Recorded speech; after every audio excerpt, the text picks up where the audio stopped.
Colleagues, welcome. I'm afraid I don't have a nice, cool, wavy background, and I apologize for the minute in which my dogs launch themselves at whoever's at the gate. Just to pick up on the word audacious, I think this is audacious. If you're me, it's also terrifying. Just so you understand the scale of it, because what we're doing with this, we had the launch at UP about 2 or 3 weeks ago, and we're doing the launch at Wits later this week. And the point of this is we're trying to talk to academics from all sorts of disciplines to say, surely in this massive endeavor, there's a space where you can play as well. We don't say we have lots of money to fund studies, because we don't. You can see the complexity. Kobus has outlined it. Every cent is kind of accounted for, but the amount of data we're generating really does beg for a transdisciplinary team to really look at it in detail. So we've carved up the node into 3 sites. So we do, there's, as Kobus said, there's 100,000 face-to-face interviews, in a non-COVID year over that 45-week period. That's 50,000 of those will take place in Hillbrow. 30,000 will be located in Atteridgeville, and 20,000 in Melusi, which is an informal settlement that is, as I understand it, still informal, but also site and services beginning to emerge. And so in each of these spaces, selecting the small area layers, although that doesn't help with Melusi because it only emerged after the last census. It doesn't have a small area layer. But we're trying to find populations where we're beginning to find differences rather than homogeneity. And that's why we've gone for inner city, high density, obviously difficult to penetrate, but that's why make it easy. We've gone for informal settlement, and we've gone for classic old township in the sense of Atteridgeville. And the colleagues from UP who've got the GeoTerra image data set are able to show the extent to which informality, backyard shacks, all of those different approaches or understandings and ways in which urbanization has expressed itself. We've really spread the net to try and capture some of them.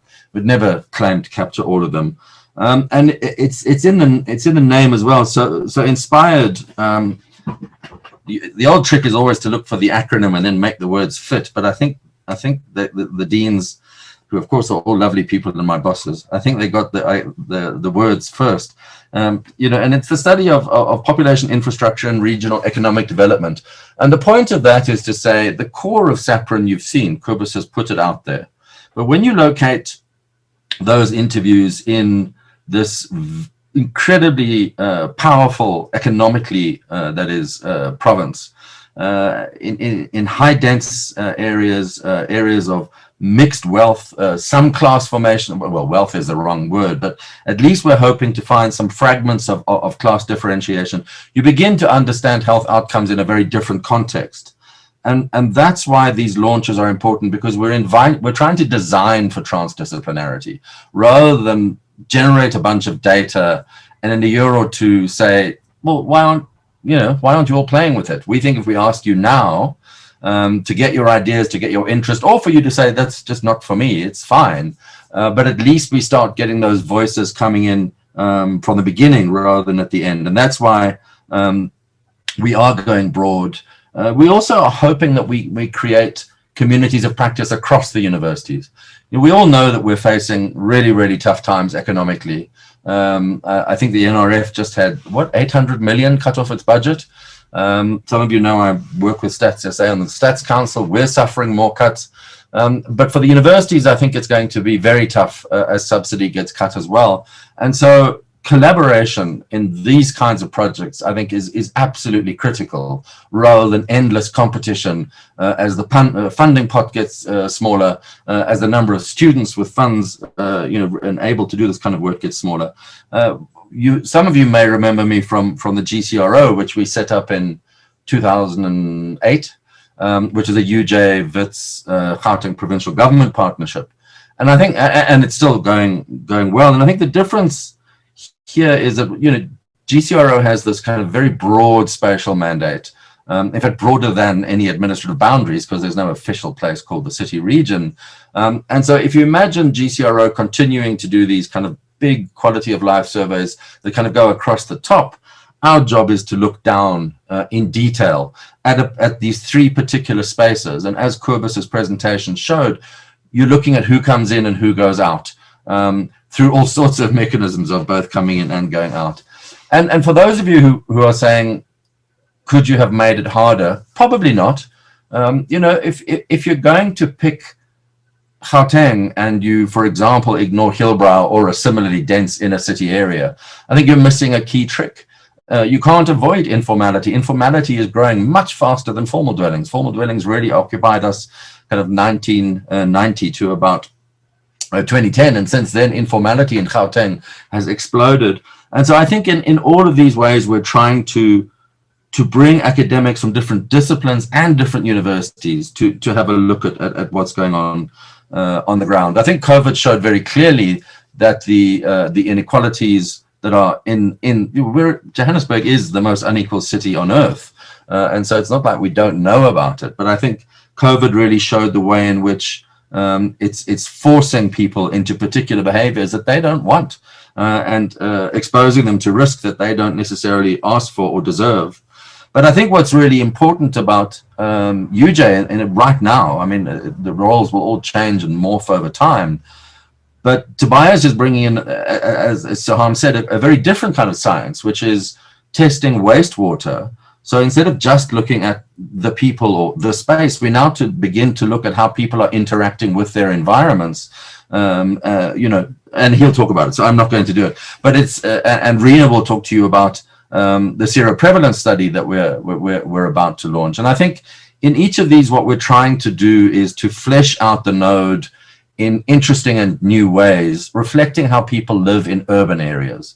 And I think my colleagues from SAPRA know full well that you know, people live differently in urban areas than they do in rural areas. It's very simple. It's not, and what we're trying to get at is are there interesting fragments, as I said, of middle classes beginning to emerge, or at least differentiation and nuance within a poor community such as Melusi, which is you know, consistently informal, but nonetheless has quite interesting wealth breaks within it.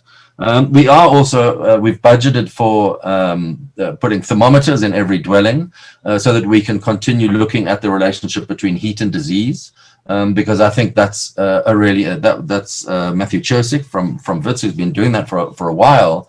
But being able to do that is, I think, an important step towards understanding health outcomes and climate change, particularly in Gauteng, because we're becoming both hotter and wetter, because we are now a flash floodplain in effect, and it's much drier up north. And so heat is coming down, people are coming down, flash floods are coming down, and so climate change is right on top of us. And we really have to think about that. We're putting in a bid for a study of wearing those smart wearables, you know, which have solar panels on it and all sorts of things that are beyond my understanding. So really what this is about is saying, here's this remarkable vehicle that will be going out there to generate this amazing data.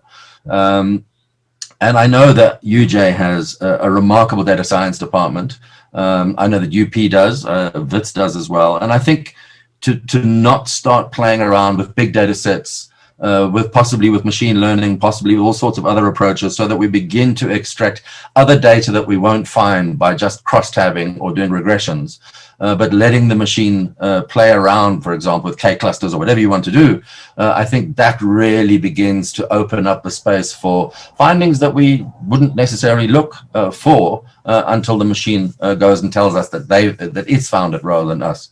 So whether you're a data scientist, a sociologist, an economist, an anthropologist, and if you prefer qualitative work, you know, and these big quants are not where you want to be, there's space for all of that in the GRT. And I think that's what we're trying to say is, please come on board. There is space for everyone. And the more that you find kindred spirits, be they at UP or at Wits, or in other schools within your own university. I know how big UJ is and how you can disappear there.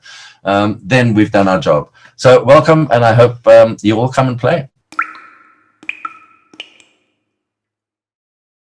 The University of Johannesburg, the future reimagined.